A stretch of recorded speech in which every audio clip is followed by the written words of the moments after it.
넘치네. 주의 말씀에 거칠 풍랑도 잠잠하게 되도다. 나의 생명 소생케 되면 성령이 마심이라. 모든 의심 슬픔 사라져 주의 평강 넘치네. 주님 주시는 참된 평화가 내 맘속에 넘치네. 주의 말씀에 거친 풍랑도 잠잠하게 되도다. 하늘에서 덤비 내리고 햇빛 찬란한 같이 주님 마음에 성령이 많이 주의 보내시니라. 주님 주시는 참된 평화가 내 맘속에 넘치네. 주의 말씀에 거친 풍랑도 잠잠하게 되도다. 생명신의 넘쳐 흘러서 마른 광야 적시니 의의 열매 무르익어서 주스를 기다리네. 주님 주시는 참된 평화가 내 맘속에 넘치네. 주의 말씀에 거친 풍랑도 잠잠하게 5절은 좀 천천히요. 놀라우신 주의 은혜로 그의 얼굴 뵙겠네. 평화로운 안식처에서 영원토록 쉬겠네. 아멘. 주님 주시는 참된 평화가 내 맘속에 넘치네. 주의 말씀에 거센 풍랑도 잠잠하게 돼. 주님 주시는 참된 평화가 주님 주시는 참된 평화가 내 맘속에 평화가 넘치십니까? 주의 말씀에 거친 풍랑도 잠잠하게. 이제 박수 치시면서 무화과 나뭇잎이 나뭇잎이 마르고 포도 열매가 없으며 감람나무 열매 그치고 똥밭에 식물이 없어도 우리의 양떼가 없으며 외양간 송아지 없어. 난 누구를 인하여서 난 여호와로 즐거워하리. 난 여호와로 즐거워하리. 난 구원의 하나님으로 인해 기뻐. 무화과 나뭇잎이 마르고 포도 열매가 없으며 감람나무 열매 그치고 똥밭에 식물이 없어도 우리의 양떼가 없으며 외양간 송아지 없어도 난 여호와로 즐거워하리. 난 여호와로 즐거워하리. 난 구원의 하나님을 나의 반석이신 하나님. 나의 반석이신 하나님. 행하신 모든 것 완전하시니 나의 생명 되신 나의 생명 되신 하나님. 내게 행하신 늘 찬양합니다. 신실하신 하나님. 실수가 없으신 조신 나의 주. 신실하신 하나님. 실수가 없으신 조신 나의 반석이신 하나님. 나의 반석이신 하나님. 행하신 모든 것 완전하시니 나의 생명 되신 나의 생명 되신 하나님. 내게 행하신 늘 찬양합니다. 신실하신 하나님 실수가 없으신 좋으신 나의 주 주여 신실하신 하나님 실수가 없으신 좋으신 예수 나의 첫사랑 되십니다. 고백합니다.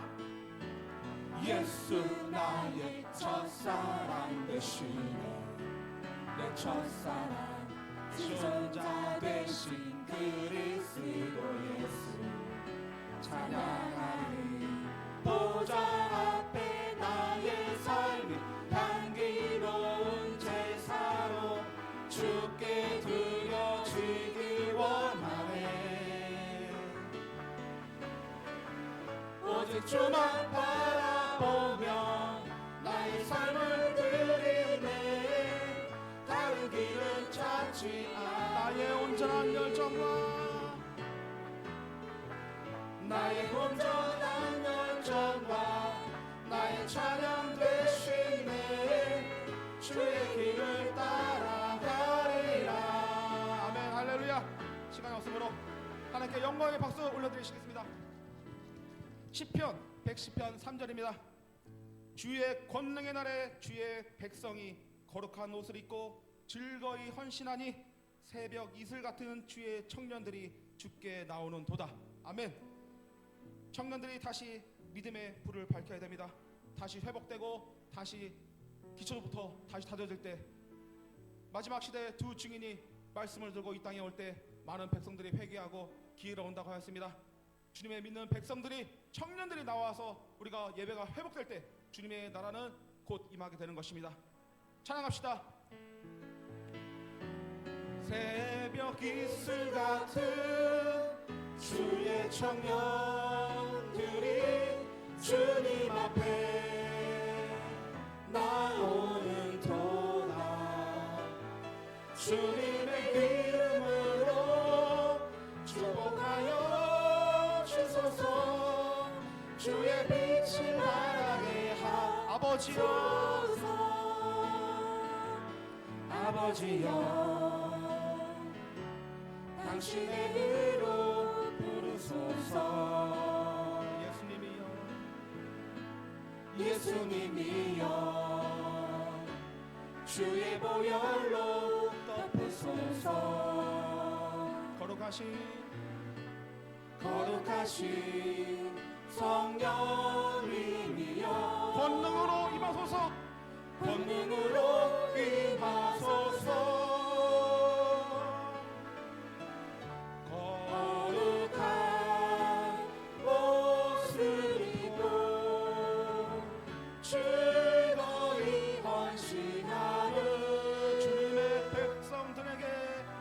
주님의 백성들에게 주여 함께하소서 주여 함께하소서 새벽 이슬 같은 주의 청년들이 새벽 이슬 같은 주의 청년들이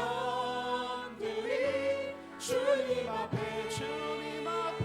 나오는 도다 주님의 이름으로 축복하여 주소서 주의 빛 한 번 더 간절한 마음으로 찬양하겠습니다. 아버지여 당신의 의로 부르소서 예수님이여 주의 보혈로 덮으소서 이따 주의 보혈로 덮어 주시옵소서 거룩하신 성령님이여 권능으로 임하여 주시옵소서 권능으로 임하소서 거룩한 옷을 입고 즐거이 헌신하는 주님의 백성들에게 주님의 백성들에게 주여 함께하소서 주여 함께하소서 새벽 이슬 같은 주의 청년들이 나올지어다 새벽 주의 청년들이 주님 앞에 나오는도다. 주님의 이름으로 축복하여 주소서.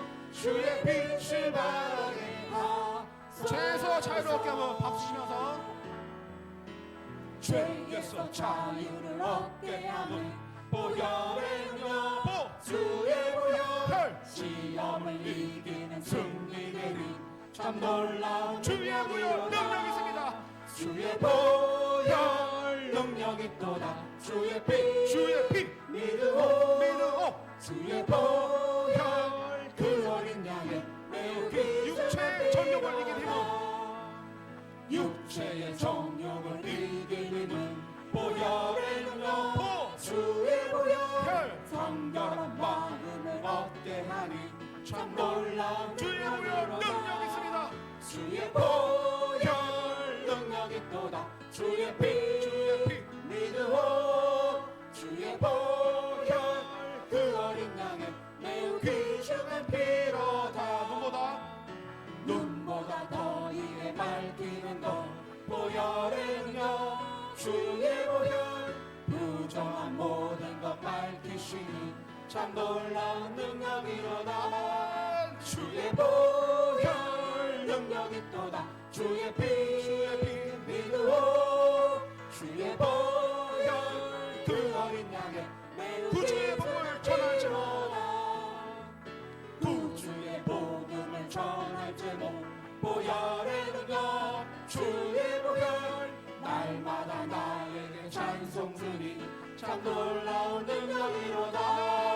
주의 보혈 능력 있도다. 주의 피 믿으오 주의 보혈 4절 한 번만 더 하겠습니다. 구주의 복음을 전할 제목, 구주의 복음을 전할 제목 보혈의 능력, 주의 보혈 날마다 나에게 찬송 주니 참 놀라운 능력이로다. 주의 보혈 능력 있도다. 주의 피 믿으오 주의 보혈 그 어린 양의 매우 귀중한 피로다. 할렐루야. 하나님께 다시 한번 영광의 박수 올려드리시겠습니다. 우리가 자랑할 것은 주의 보혈밖에 없습니다. 주의 보혈의 피로써 우리가 전환 받고 사함 받고 우리가 다시 한번 우리가 회복하고 우리 영혼이 맑고 밝기 주님께 갈 수 있습니다. 주의 보혈만이 십자가에서 흘러내리는 우리의 그 영혼의 흐름입니다.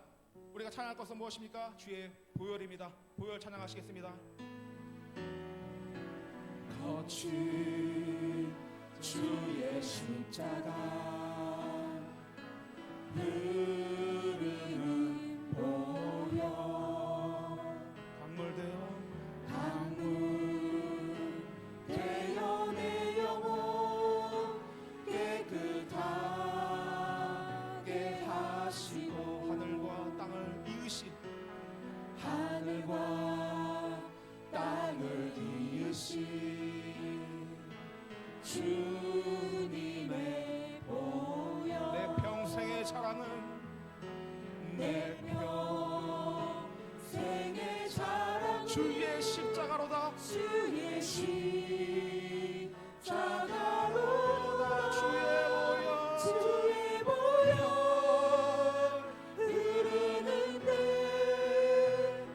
믿고 뛰어나가 주의 은혜 내가 입어 깨끗한 한 번 더 찬양하겠습니다. 거친 주의 십자가 거친 주의 십자가 흐르는 보혈 강물 되어 내 영혼 깨끗하게 하시고 하늘과 땅을 이으신 주님의 보혈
아름다우신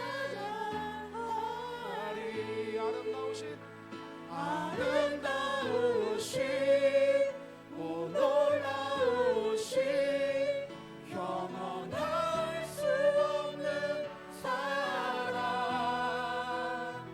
오 위대하신 하나님의 사랑 영원히 찬양하리. 아멘.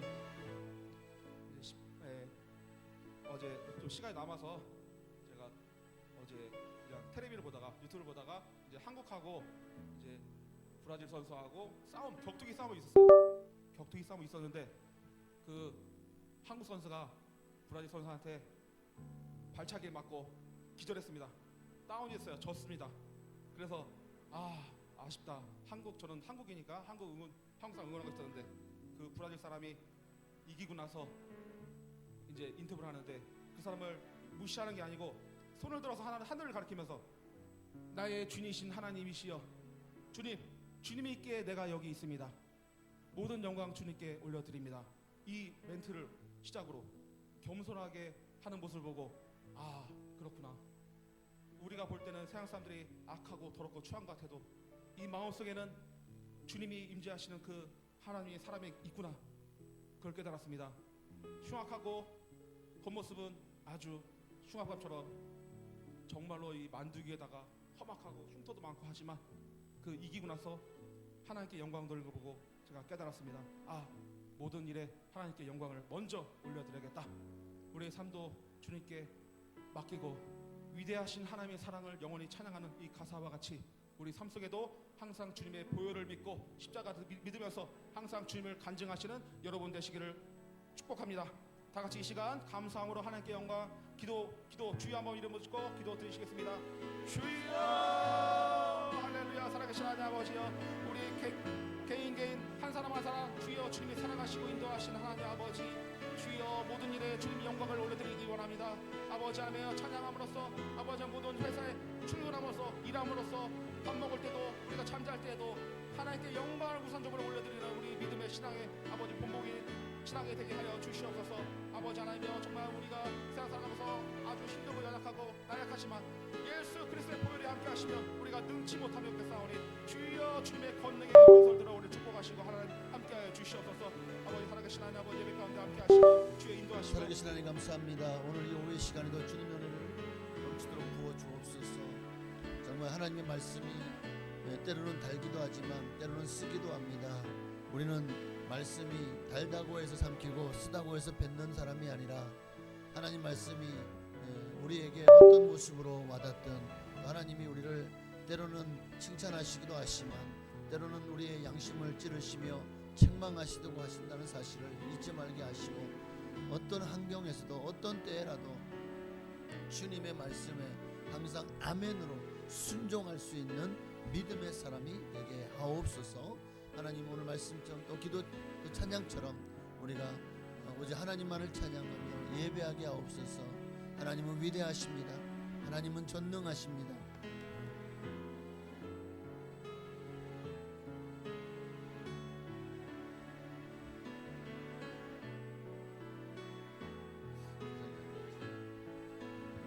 오직 하나님만 영광 받으시기를 원합니다.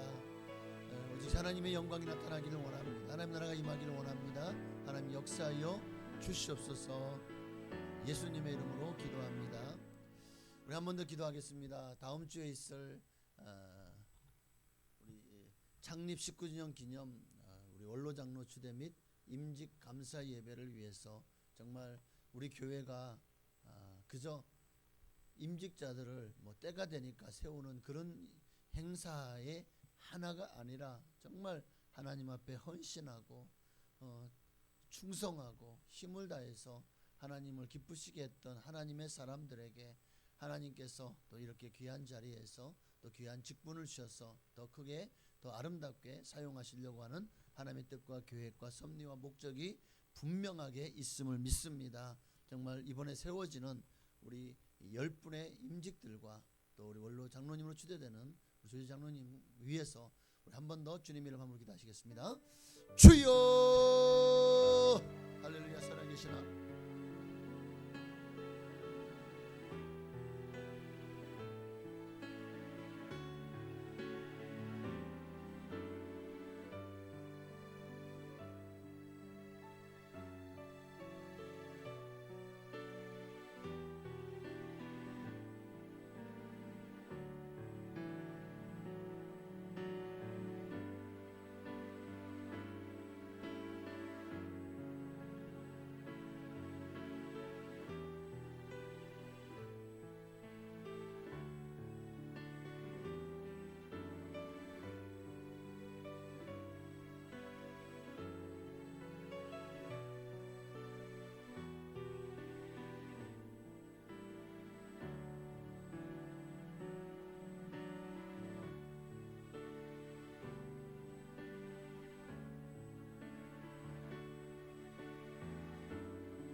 하나님께서 임직자들 통해서 큰 영광 받으실 줄로 믿고 정말 이분들을 통해서 교회가 더 든든히 세워져 가게 하옵소서. 든든히 세워져 가게 하옵소서. 부흥의 역사가 일어나게 하옵소서. 지역을 살리고 나라와 민족을 살리는 그런 우리 교회의 영광이 하나님 우리 교회와 함께하기를 소망하고 예수님의 이름으로 감사하며 기도합나이다. 아멘. 사도신경으로 우리 신앙을 주께 고백드리심으로 이제 주일 오후 예배를 하나님께 드리시겠습니다. 전능하사 천지를 만드신 하나님 아버지를 내가 믿사오며 그 외아들 우리 주 예수 그리스도를 믿사오니 이는 성령으로 잉태하사 동정녀 마리아에게 나시고 본디오 빌라도에게 고난을 받으사 십자가에 못 박혀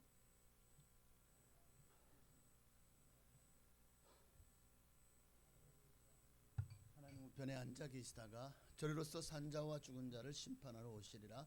성령을 믿사오며 거룩한 교회와 성도가 서로 교통하는 것과 죄를 사하여 주시는 것과 몸이 다시 사는 것과 영원히 사는 것을 믿사옵나이다. 아멘. 찬양 한 잔만 드릴까요? 신실하게 진실하게 거룩하게 살기를 소망하는 마음으로 함께 찬양하십시다. 신실하게 진실하게 거룩하게 살게 하소서. 신실하게 진실하게 거룩하게 살게 하소서. 한 번 더 신실하게 신실하게 진실하게 거룩하게 살게 하소서. 신실하게 진실하게 거룩하게 살게 하소서.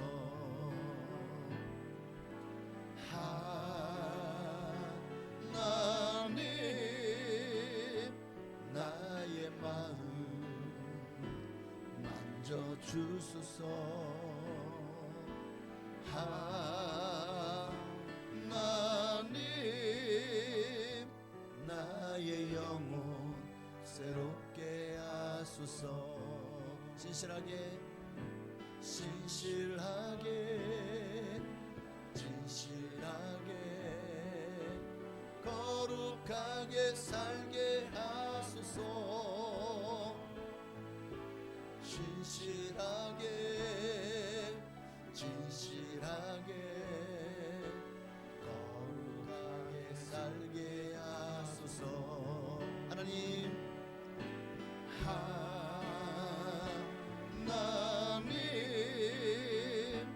나의 기도 들어주소서.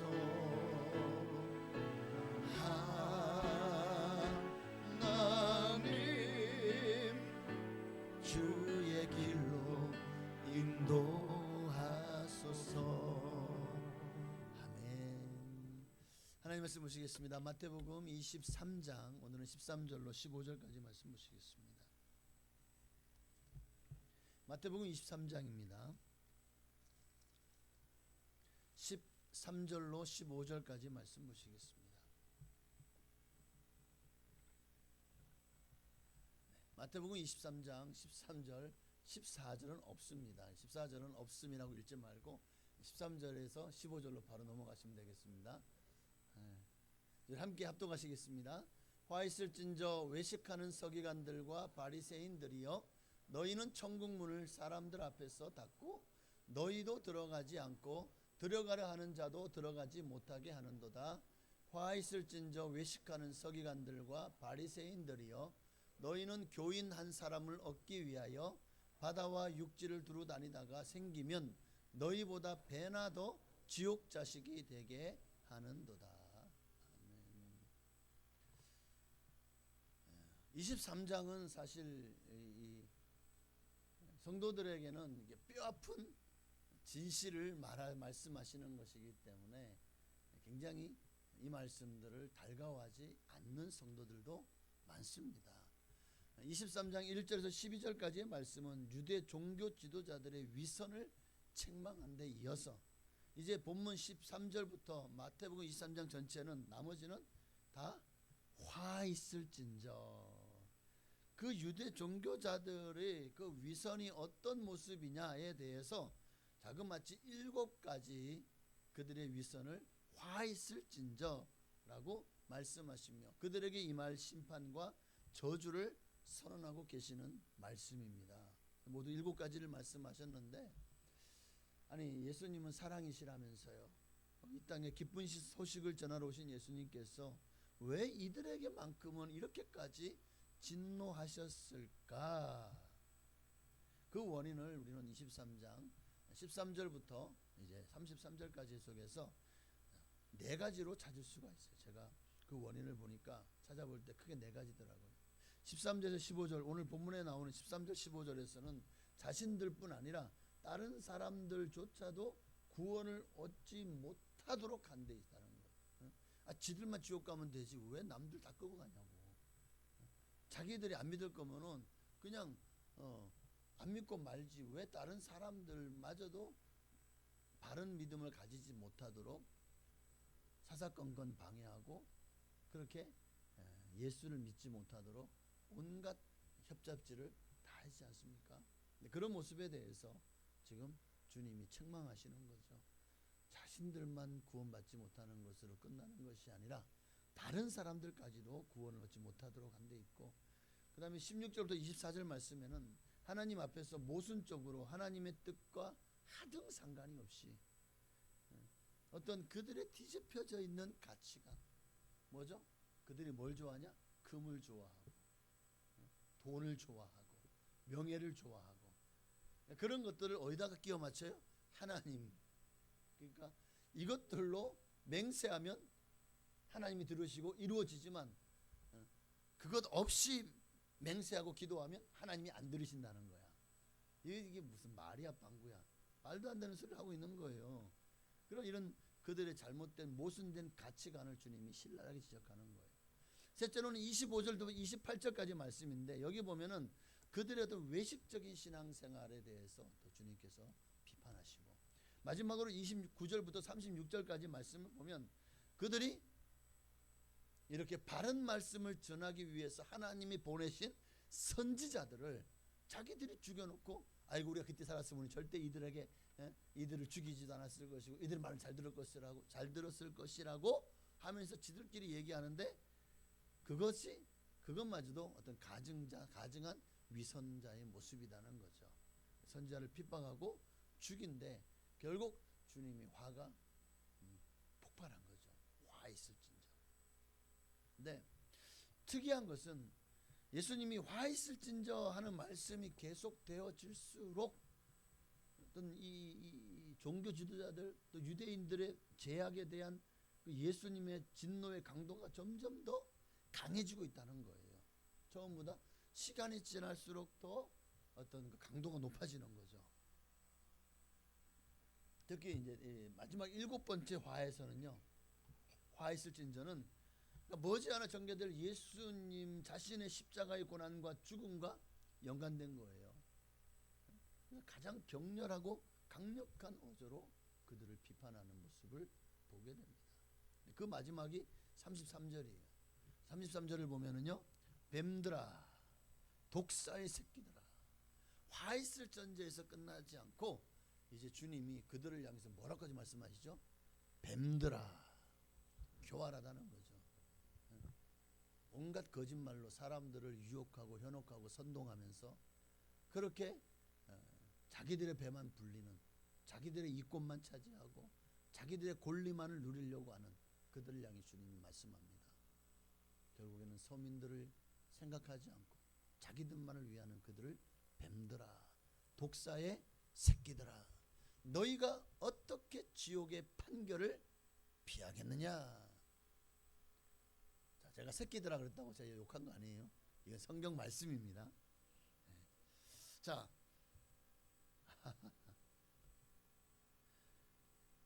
자, 이제 오늘 본문 13절과 15절을 이제 살펴보려고 합니다. 근데 이게 본문의 14절에는 뭐라고 되어 있죠? 없음. 그런데 우리가 이제 보는 성경이 이게 사본들이 여러 개가 있거든요. 성경의 사본들이. 그러니까 성경에 기록됐지만 그것들을 다른 분들이 뭐 이제 옮겨 적는 과정에서 사본들이 뭐 사해 사본, 뭐 쿰난 사본 이렇게 여러 사본들이 있어요. 그 중에서 오늘 본문이 있는 여기는 14절이 없지만 다른 고대 사본 중에는 그 본문의 13절이 14절에 기록되어 있어요. 그리고 13절에는 다른 말씀이 하나 기록되어 있는데 그게 뭐냐면 이게 화 있을진저 하나 넘겨보시면 뭐가 기록되어 있냐면 화 있을진저 외식하는 서기관들과 바리새인들이여 저희는 과부의 가산을 삼키며 외식으로 길게 기도하는 자니 그 받는 판결이 더욱 중하리라 하시니라. 어느 사본에는 마태복음 14절이 없음. 그런데 그 14절이 없음이 아니라 13절이 14절에 가 있고 13절에 이 말씀이 기록되어 있는데 그런데요 마가복음과 누가복음에 보면 바로 이 말씀이 들어가 있어요. 어떻게 들어가 있죠? 제가 찾아보니까 마가복음 12장 40절과 누가복음 20장 40절이 거의 비슷해요. 그래서 제가 마가복음 12장 40절만 올려놨거든요. 함께 읽어보겠습니다. 그들은 과부의 가산을 삼키며 외식으로 길게 기도하는 자니 그 받는 판결이 더욱 중하리라 하시니라 라는 말씀이. 그러니까 마가복음과 누가복음에 기록된 이 말씀이 그러면 아니 이 말씀을 안 하신 게 아니라 하셨는데 그 하신 것을 마가와 누가는 기록했어요. 근데 마태는 이게 없음이라고 빠졌네. 그런데 다른 사본에는 보니까 요 마가복음 누가복음에 기록된 이 말씀이 13절로 들어가 있더라는 거예요. 자, 이 말씀까지 보태면 화 있을진 자가 총 몇 번이 됩니까? 아까 7번이라 그랬죠. 여기다 하나를 더하면 8번. 8번의 화 있을진 자가 반복되면서 이것을 8가지 화라고 해서 8화라고 합니다. 산상수훈에 나타나는 복이 몇 가지죠? 그렇죠. 8복이죠. 8복이 있는데 자 마태복음 초반에 기록되어 있습니다. 그럼 8화는요? 예수님이 사역을 시작하자마자 8복을 말씀하셨다면 예수님의 사역을 거의 이제 23장 거의 마치기 직전이죠. 이미 예루살렘에 들어가셨고 이미 이제 순환 예고를 하셨고 그런 가운데서 마지막으로 제자들에게 제자들에게 듣는 앞에서 유대인들 서기관 바리새인들을 향해서 지금 선포하시고 그들에게 비판하시는 이 8화가 기록되어 있다는 것은 굉장한 복음의 양면성을 분명히 보여주고 있는 거예요. 하나님의 말씀을 믿고 따르고 순종하는 자들에게 하나님은 8복을 주십니다.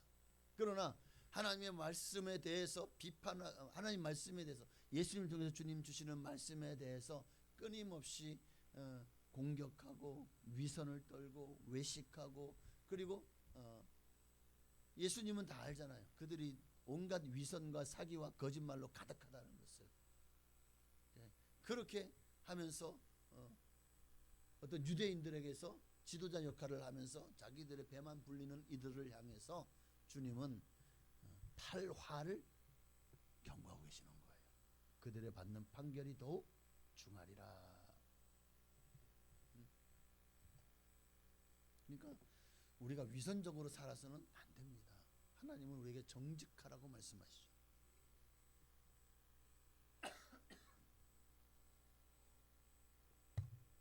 매일같이 말씀을 준비하고 전하다가 2주 만에 전하려고 하니까 이게 목이 벌써 녹슬었나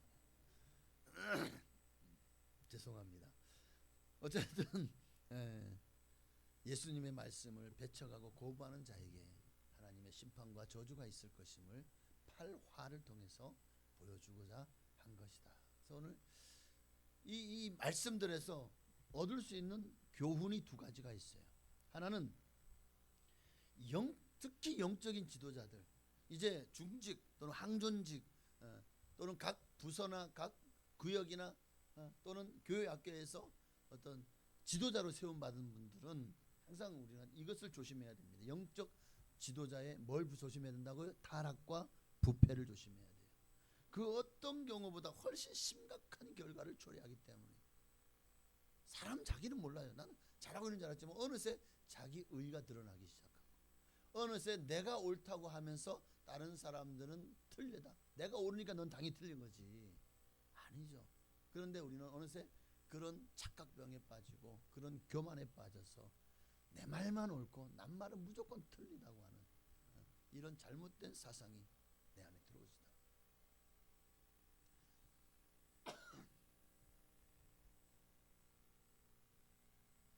결국 이렇게 되면 어떻게 될까요? 나만 천국에 못 들어가는 것이 아니라 다른 사람까지도 천국에 들어갈 수 있는 길을 막아버리기 때문에, 그래서 마태복음 15장 14절 말씀처럼 그냥 두라. 그들은 맹인이 되어 맹인을 인도하는 자로다. 만일 맹인이 맹인을 인도하면 어떻게 된다고요? 둘이 다 어디에 빠져요? 그렇죠. 영적인 지도자가 타락하고 부패하는 것은 결국 스스로가 맹인이 돼요. 아무것도 모르면서 아는 척하는 자가 되는 거예요. 그러면서 자기만 지옥구덩이 빠지는 게 아니라 다른 사람까지도 같이 끌고 들어가는 자가 되어지는 거죠. 그래서 영적 지도자의 위선이 얼마나 나쁘고 두렵고 그리고 받을 판결이 중한가에 대해서를 우리는 잘 알아야 돼요.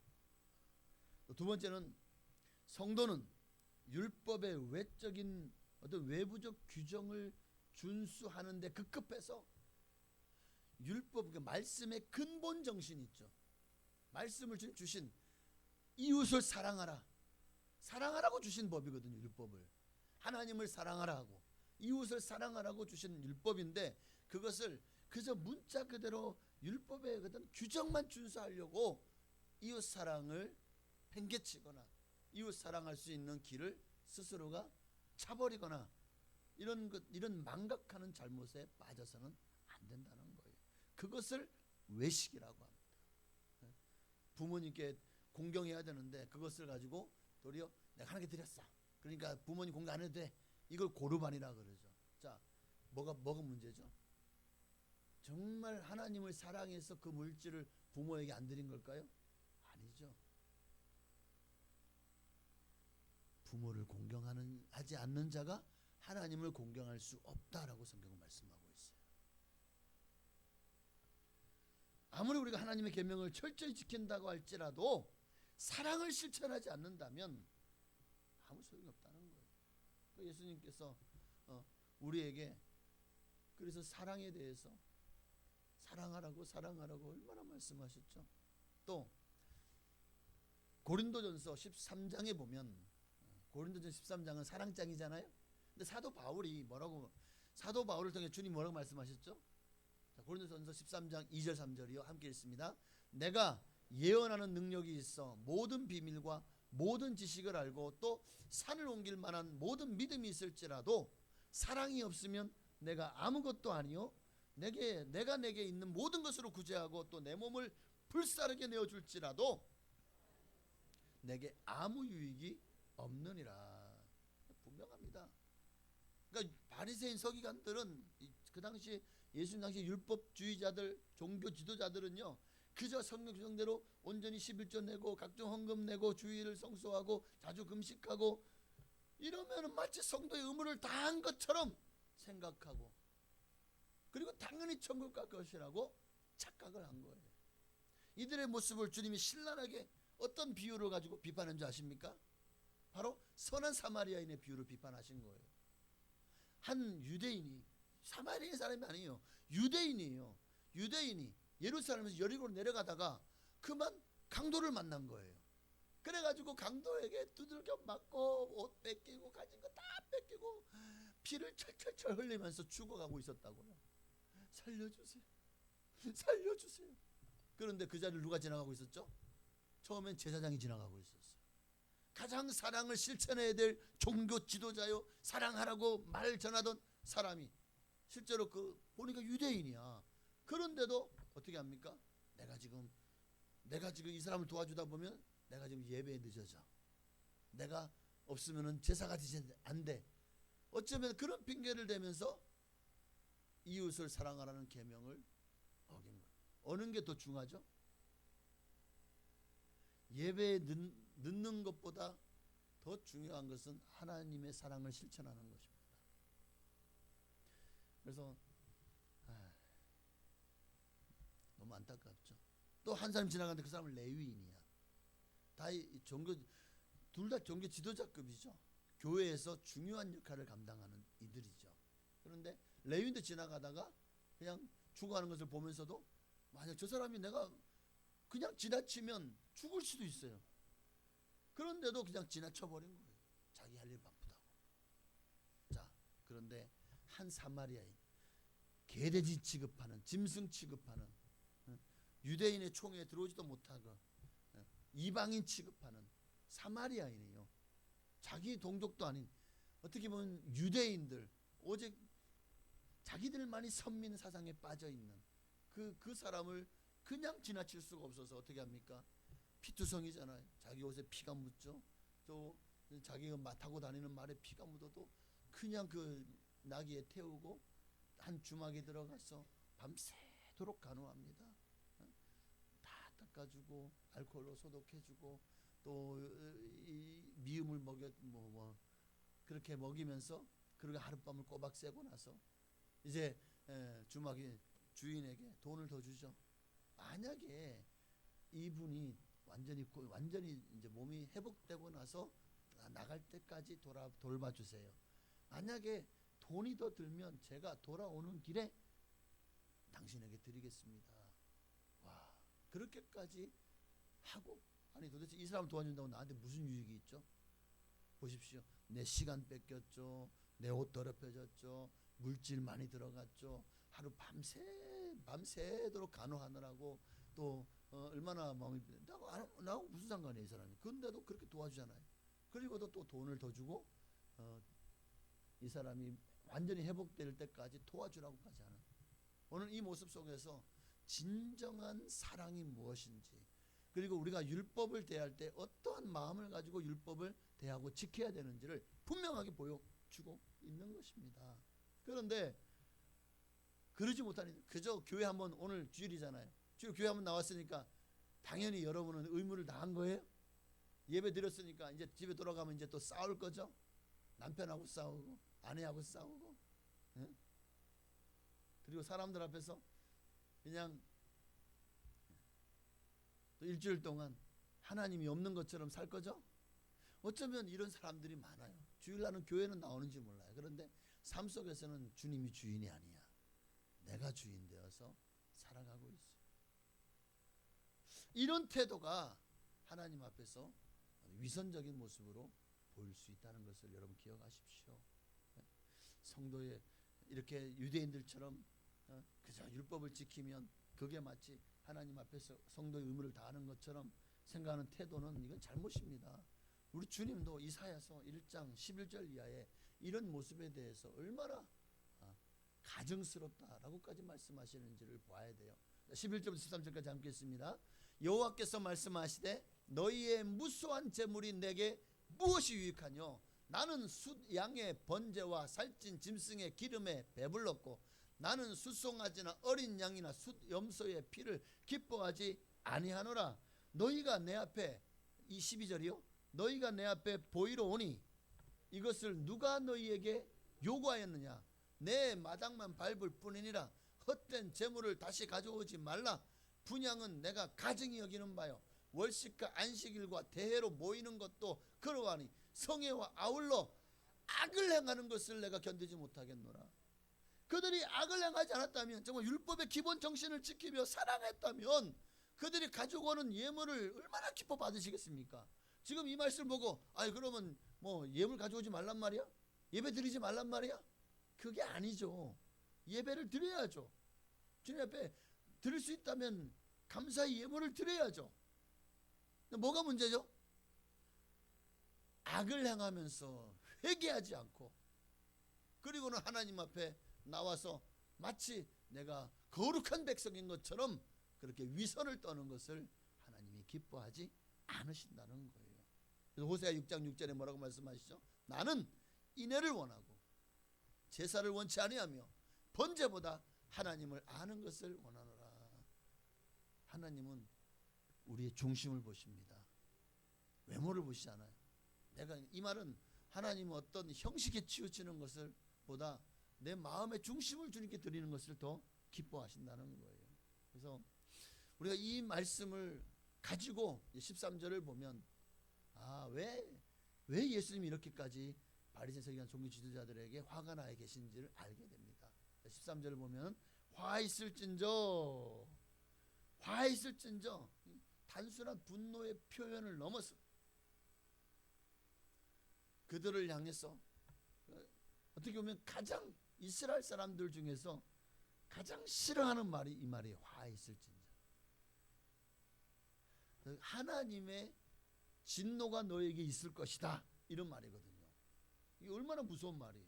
우리가 뭐 온갖 뭐 이상한 욕들 많잖아요. 우리가 그런 어떤 욕들도 이 화 있을진저는 끝판왕이에요. 모든 화 있을진저는 유대인들에게서는 정말 욕 중에서 게임 체인저예요. 그만하면 아시겠죠? 최고예요. 최고봉이, 욕 중에 최고봉이라고요. 그런데 이 욕을 지금 누가 하고 계세요? 세상에 죄 없으신 주님이 하시고 계신 거예요. 예수님이. 자기만 자기들도 구원하지 못할 뿐만 아니라 남도 구원받지 못하게 하는 그 바리새인 서기관들의 그들의 그 위선과 그들의 그 가증스러운 모습에 주님이 화 있을진저, 화가 나신 거죠. 13절이 그런 말씀이잖아요. 자, 왜 이렇게 서기관들과 바리새인들과 화가 있을 거라고 말씀하셨느냐? 외식 때문이죠. 제가 어학사전을 찾아봤어요.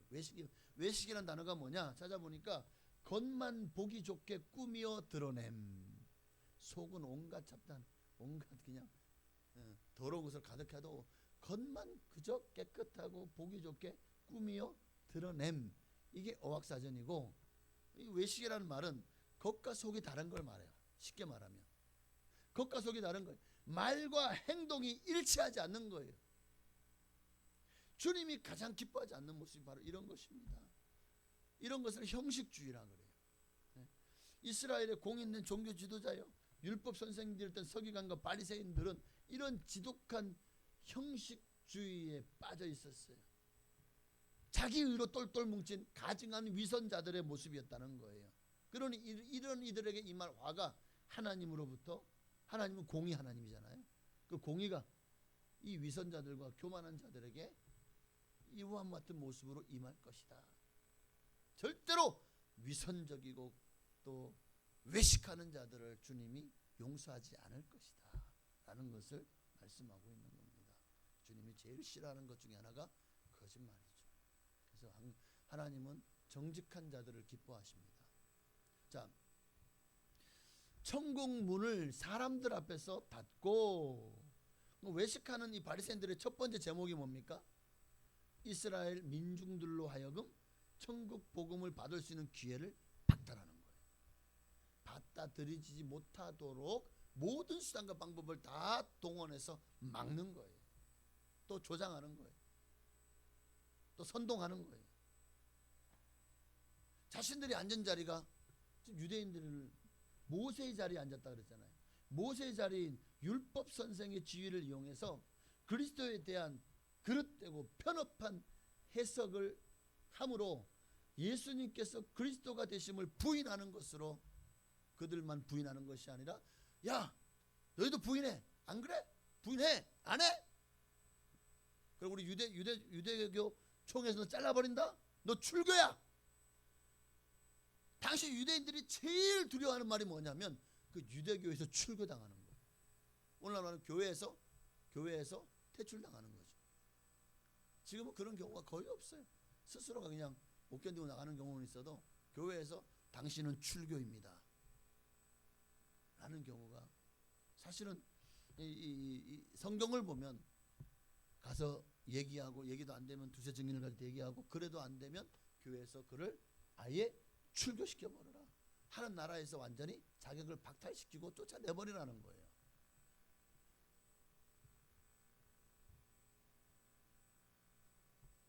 지금 유대인들을 향해서 주님이 그러한 말씀을 하고 있는 겁니다. 유대인들은 지들 잘난 맛에 그걸 자기의라고 해요. 지들 잘난 맛에 율법도 세분화시키고 또 규정도 규례도 규범도 복잡하게 만들고 백성들의 생활을 구속하고 통제하고 왜 그런지 아십니까? 이것을 통해서 그들을 자신들의 기반을 넓히고 자신들의 세력을 자신들의 어떤 위치를 확고하게 다지기 위해서 지금 모든 기반을 다져놓고 자기들이 지금 왕노릇하고 있는데 갑자기 선지자라고는 예수가 딱 나타나가지고는 천국은 오직 믿음으로 회개하고 복음을 듣고 믿는 자들만 들어갈 수 있다라고 전파하니까 이거 자기들이 만든 이 모든 율례와 복잡한 규정들이 이거 폐기처분될 위기에 처하게 됐잖아요. 거기다가 자기들이 공고하게 다져놓은 그 기반과 위치까지도 다 무너지게 생겼네. 그러니까 어떻게 합니까? 자기들의 밥그릇을 지키기 위해서 자기들의 기득권을 지키기 위해서 예수님을 끊임없이 파상 공격하는 거죠. 온갖 협잡과 모든 거짓과 모든 수단과 방법을 다 동원해서 어떻게든 이스라엘 민중들로부터 예수님을 격리시키고 예수님을 끌어내려서 짓밟아버려서 다시는 고개를 쳐들지 못하도록 하기 위해서 심지어는 예수를 죽이려고도까지도 모의하지 않습니까? 실제로 예수를 십자가에 못 박아 죽였죠.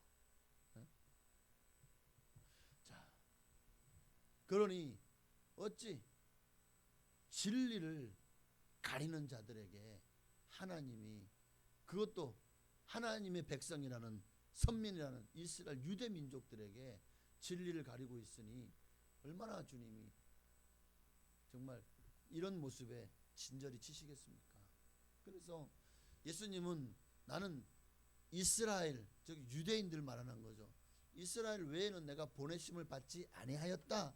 그만큼 주님은 하나님은 유대인들을 사랑하신다는 거예요. 그들이 구원받기를 얼마나 기대하고 학수고대하는지 몰라요. 그런데도 그들이요 목이 곧은 백성 귓구멍이 막히고 눈이 가려져서 자기들만을 위해서 하나님을 어느새 자기들을 위한 이용해 먹는 자들이 되어 버렸으니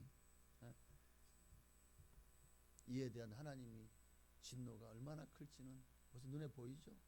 자 15절로 봅시다. 15절 15절 우리 간단하게 보겠습니다. 15절요 화 있을진저 외식하는 서기관들과 바리새인들이여 너희는 교인 한 사람을 얻기 위하여 바다와 육지를 다니다가 생기면 너희보다 배나 더 지옥 자식이 되게 하는도다. 주님이 화가 나는 이유가 바로 여기 있는 거예요. 13절과 15절이 거의 동일하죠. 13절도 천국 문을 사람 문에 닫고 너희도 안 들어가고 다른 사람 못 들어가게 하는도다. 자, 거의 비슷하다. 15절 말씀도 너희는 교인 한 사람 얻기 위해서 바다와 육지를 두루 다니며 생기면 어떻게 하나 너희보다 배나 더 지옥 자식이 되게 하는도다. 천국 문을 닫고 너희도 지옥 가지만 그들도 지옥 자식이 되게 하는도다. 같은 의미입니다. 같은 의미예요. 그러니까 바리새인 두 번째 화이설전제 바리새인들의 제목이 뭐죠? 유대교로 개종할 사람들을 적극적으로 찾아다닙니다. 어디까지 찾아가요? 바다와 육지를 두루 다닙니다. 유대교의 해당들이 얼마나 많이 생겼죠? 사도 바울이 전도하는 곳마다 고린도에서도 해당이 있었어요. 아테네에서도 해당이 있을까 했는데 해당이 없었어요. 그래가지고 그 저작거리 아고라라고 내가 이제 많이 배웠어. 이번 성경선생님에서 아고라가 우리로 말하는 시장을 말해요. 거기에서 이제 복음을 전하니까 이거 참 신기하다. 부활에서 얘기하니까 그래? 그럼 우리들에게도 한번 전해다오 하고는 그 파르테논 신전 아테네에 있는 파르테논 신전에 바로 옆에 뭐가 있냐면 거기에 갑자기 그 바위 이름이 생각이 제가 좀 더 공부를 해서 그렇습니다. 거기에서 이제 함께 변론하니까 다음 주에 또 와서 얘기해다오. 그런데 이름 모를 신에 대해서 너희가 이름 모를 신도 이제 세워놓고 존중하는데 그 이름 모를 신에 대해서 내가 너에게 말하고자 하노라. 그분이 바로 천지를 창조하신 하나님이다. 그 아들 예수가 이 땅에 오셨고 그분이 부활하셨다. 그 복음을 전했지만 사람들은 그저 어느 학파에 그들이 가지고 있는 그리스 로마 어마어마한 신화가 있잖아요. 그 신화 중에 그저 한 학문인 줄로만 생각한 거예요. 너무 사도 바울도 되게 안타깝게 여겼죠. 그래서 아테네에서는 많은 사람들이 몇 사람이 구원받지 못했습니다. 자, 무슨 얘기 하려다가 얘기가 나왔지.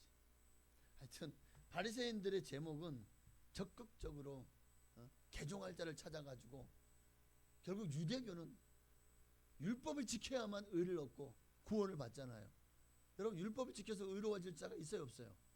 없습니다. 100가지를 지켜도 한 가지를 범하면 100가지를 다 범하는 자가 되는 거라고 말씀하잖아요 로마서에.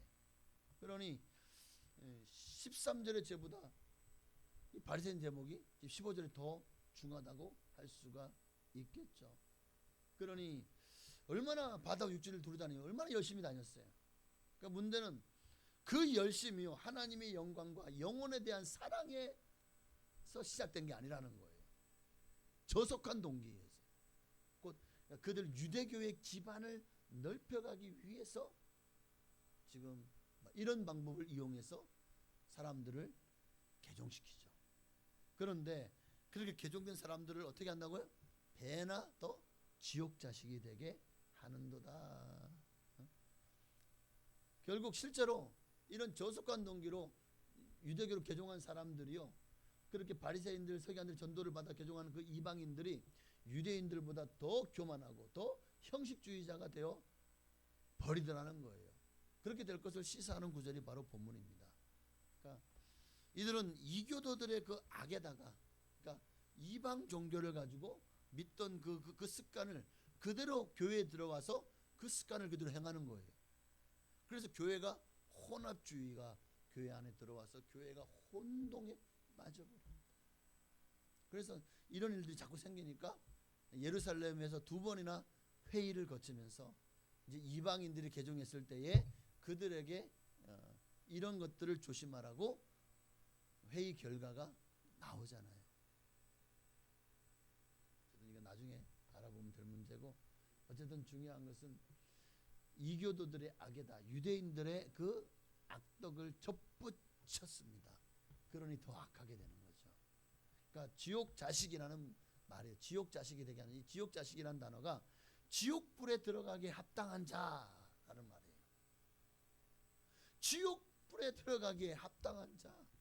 자기들은 하나님 믿었으니까 당연히 하나님 계신 곳으로 갈 줄 알았겠죠.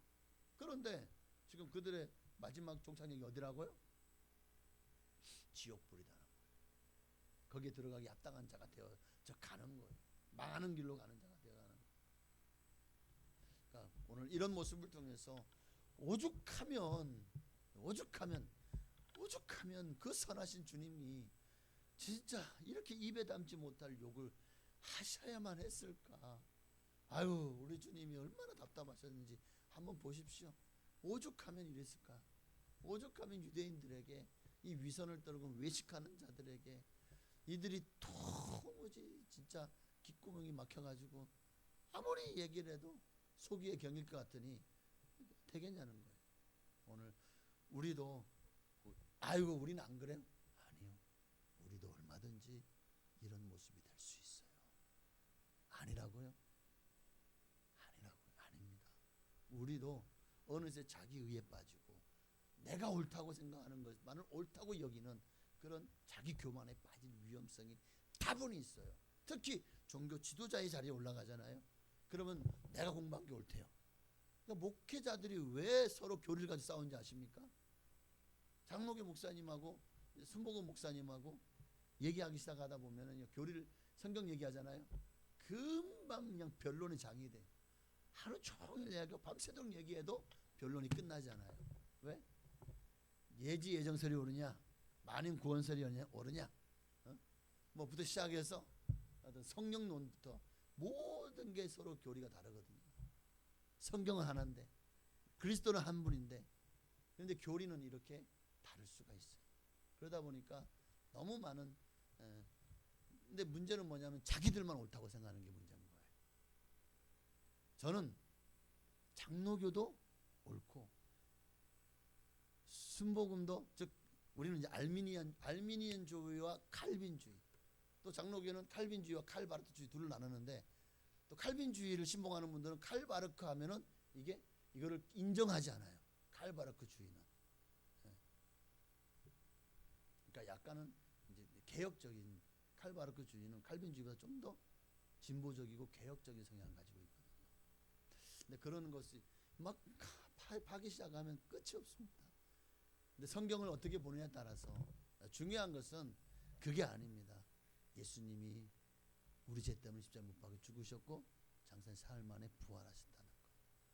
이 가장 중요한 복음의 진리가 흔들리지 않는다면 이런 것들은 얼마든지 우리가 수용할 수 있어요. 왜냐하면 성경은 예지 예정설에 대해서도 말씀하고 계시고 만인 구원에 대해서도 말씀하고 계시기 때문이에요.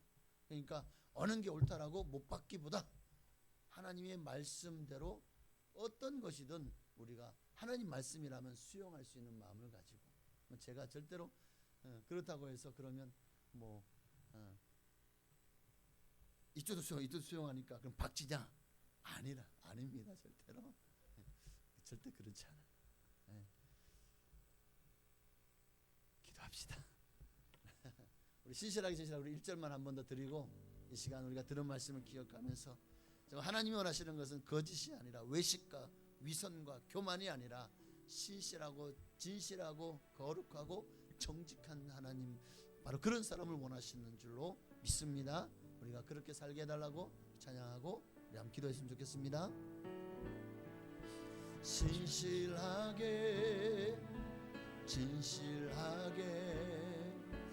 거룩하게 살게 하소서. 신실하게 거룩하게 살게 하소서. 우리 한번 더 신실하게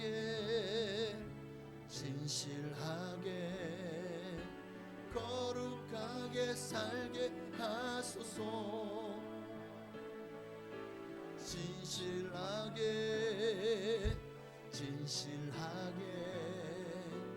거룩하게 살게 하소서. 아멘.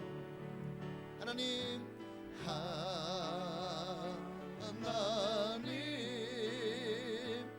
나의 마음 만져 주소서.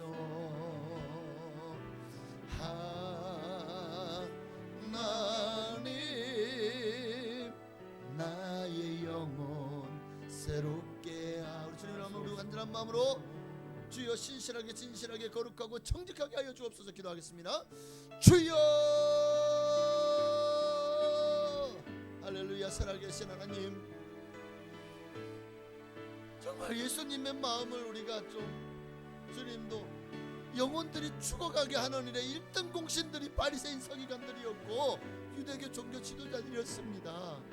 내 백성들이 죽어가는데, 내 백성들이 폐나 지옥 자식이 되어지는데 정말 이들을 어떻게 합니까? 주님도 아무리 회개하라고 전해도 회개하지 않아요. 천국 복음을 들으라고 해도 그들의 가지고 있는 사상과 그들의 율법만을 신봉하지 주님의 말씀을 귓등으로 듣지 않아요. 주님이 너무 답답하고 너무나도 정말 너무나도 마음이 아파서 내 백성들이 이들 때문에 죽어간다는 거예요. 종교 지도자들이 바로 서지 못해서 당신의 백성들이 멸망으로 가고 있는데 막을 방법이 없네요. 자기들의 유대교 지도력을 가지고 결국 그들은 예수님이 사후에 얼마나 기독교를 핍박했습니까? 얼마나 예수 믿는 사람들 잡아다가 온갖 악한 일을 행했고, 또 가는 곳마다 복음을 전해주는 곳에 가서 회방을 놓지 않았습니까? 사도 바울이 가는 곳마다 유대인들이 와서 사도 바울을 회방하고 고소했습니다. 이렇게 악한 일을 행하면서 자기들은 자기들이 옳다고 여긴 거예요. 유대교만이 옳다고 여긴 거예요. 결국 예수님의 말씀대로 이들은 로마 티토 장군에 의해서 약 AD 70년경에 예루살렘이 멸망하고 약 10만 명이 학살당하는, 정말 예수님을 죽이면서 그 피를 자기와 자기 자손들에게 돌리라고 한 대로 그들의 자손들이 그렇게 예루살렘에서 10만 명이 죽임을 당했습니다. 살육을 당했습니다. 가족들이 다 뿔뿔이 터지고 가족을 잃고 이산가족이 되었습니다. 많은 아이들이 고아가 되었습니다. 자기들이 말한 대로 그 업보가 돌아가 버린 것입니다. 참으로 우리도 하나님 앞에서 혹시 나도 이 유대인들, 특히 종교 지도자들처럼 외식하고 있진 않은지, 혹시 내가 생각하고 내가 읽고 내가 아는 것만이 옳다고 박박 우기고 있진 않은지, 하나님 앞에서 어느새 내가 누구보다 말씀을 많이 한다고 교만해져 있진 않은지, 내 뜻과 내 생각 내 계획이 앞서고 있진 않은지, 유대인들처럼 천국길을 막고 배나 지옥 자식이 되는 일에 우리가 동조하고 있진 않은지 하나님 우리 자신을 돌아보게 하옵소서. 주님이 가장 싫어하는 것이 오늘 본문에서 외식이었습니다. 대부분의 외식은 교만에서 나옵니다. 내가 옳다고 하는 교만에서 나옵니다. 그러니 오늘 우리가 이렇게 교만해지면, 이렇게 목이 곧아지면 주님으로부터 버림당할 수도 있습니다. 주님의 화가 임할 수도 있습니다. 주님으로부터 가장 유대인들이 듣기 싫어하는 가장 욕 중에 욕인 화 있을진저, 우리 중에도 하나님 이런 외식하는 자가 없기를 원합니다. 언행이 일치되기를 소망합니다. 겉과 속이 같기를 원합니다. 그리고 주님 안에서 아버지 하나님이여, 겉으로는 위선을 떨고 잘 믿는 척, 내가 잘하는 척 하지만 속에는 온갖 죄악과 위선이 가득하다면 오늘 바로 이런 모습을 주님이 가장 싫어하신다는 사실을 알고 겉과 속이 같기를 원합니다. 이런 외식하는 자의 룰에 처해지지 않도록 하나님 날마다 정직하게 하옵소서. 진실하고 거룩하게 하옵소서. 신실하고 진실하고 거룩하게 하옵소서. 거짓을 버리고 정직하게 하옵소서. 오 주님, 아멘. 하나님 나의 길 만져주소서.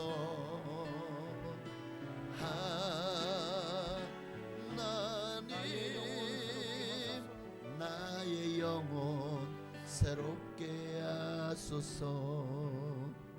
하나님 감사합니다. 오늘 말씀이 사실 마태복음 23장은 우리가 복받아라, 평안해라, 축복이다 이런 말씀과는 완전히 어떻게 우리가 가장 듣기 싫어하고 우리 양심에 가장 거리끼고 또 마음을 후벼 파는 말씀이기에 귀에 안 들어올 수도 있고 또 불어 아예 이 말씀을 자꾸만 배척할 수도 있습니다. 그러나 하나님의 말씀을 달다고 삼키고 쓰면 뱉는 그런 신앙생활 되지 않기 원합니다. 아무리 우리에게 내게 채찍질 같은 말씀일지라도 그 말씀이 진리라면 그 말씀을 받아들일 수 있고 수용할 수 있는 우리의 믿음 되게 하옵소서. 그리고 이 말씀을 금과 옥조로 삼아서 힘을 다해서 우리가 정말 마음의 중심에서부터 우러나오는 주님을 뜨겁게 사랑하고 또 그 사랑을 실천하는 삶으로 나아가게 하옵소서. 예수님의 이름으로 감사하며 기도하옵나이다. 아멘. 하늘에 계신 우리 아버지여, 이름이 거룩히 여김 받으시오며 나라가 임하시오며 뜻이 하늘에서 이루어진 것 같이 땅에서도 이루어지이다. 오늘날 우리에게 일용할 양식을 주시옵고 우리가 우리에게 죄 지은 자를 사하여 준 것 같이 우리의 죄를 사하여 주시옵고 우리를 시험에 들게 하지 마시옵고 다만 악에서 구하시옵소서.